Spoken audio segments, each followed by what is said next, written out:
39 জনকে বললাম, 39 জনকে বড় পর্যায়ের নেতা যারা 39 তাদেরকে তো আমরা গ্রেফতার করেছি, যারা মামলার 1 নাম্বার 2 নাম্বার আসামি, এবং প্রতিদিনই আপনি দেখবেন যে রাঘব গোয়াল যারা তাদেরকেই আমরা ধরতেছি। আমরা ছোট পর্যায়ের যে স্ট্যাট সেটা আমি বললাম যে আপনাকে আমি 1170 জনকে ধরেছি সর্বমোট। বিভিন্ন এলাকার যারা নেতৃস্থানীয় নেতা ছিলেন এবং যারা ছিলেন তাদেরকে আমরা টোটাল 39 ধরছি, এবং এটা সংখ্যাটা আরও বেড়ে যাবে। এটা 39 হচ্ছে, আমি লাস্ট প্রেস ব্রিফিংয়ের কথা বলছি।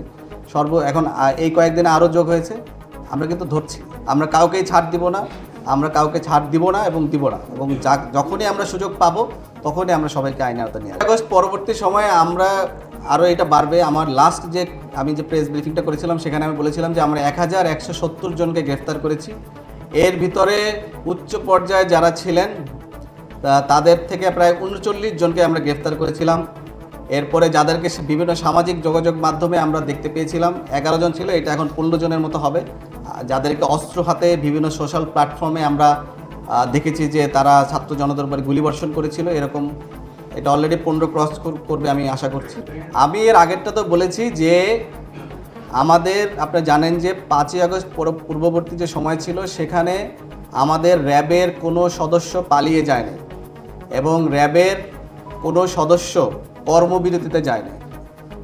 এটা অন্যান্য অনেক বাহিনীর ক্ষেত্রে হয়েছে, কিন্তু র্যাবের কোনো সদস্য, আমাদের এখানে র্যাব একটি কম্পোজিট ফোর্স, এখানে কিন্তু প্রায় 8টা বাহিনী থেকে কিন্তু এখানে আমাদের বিভিন্ন সদস্যরা আসেন। সেখানে মূল যে প্রায় 44% কিন্তু আসে পুলিশ থেকে, এবং এই সবচেয়ে বড় অংশটাই হচ্ছে পুলিশের এখানে।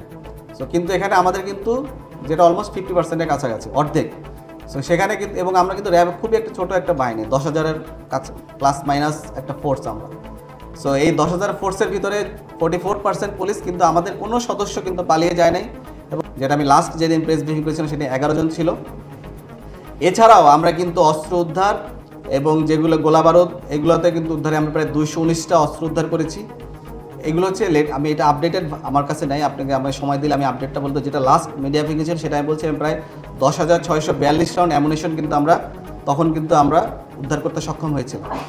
এবং আমাদের এই কার্যক্রম কিন্তু চলমান আছে, এবং আমরা বলতে চাই যে কারো কাছে যদি কোনো তথ্য থাকে এবং যদি কেউ আমাদেরকে দেন, আমরা তাদেরকে সহায়তা করি না, বা সেখানে কোনো কাউকে দেখা যাচ্ছে আমরা করছি না, এই ধরনের কখনোই হবে না। র্যাব সবসময় আপনাদের সাথে আছে, সাধারণ জনগণের সাথে আছে, এবং আমরা সবসময় আমাদের উপর যে দায়িত্ব কর্তব্য যেটা আছে ম্যান্ডেট অনুযায়ী আমরা সেটাকে অনুসরণ করে আমাদের সর্বোচ্চ আমরা করে যাব।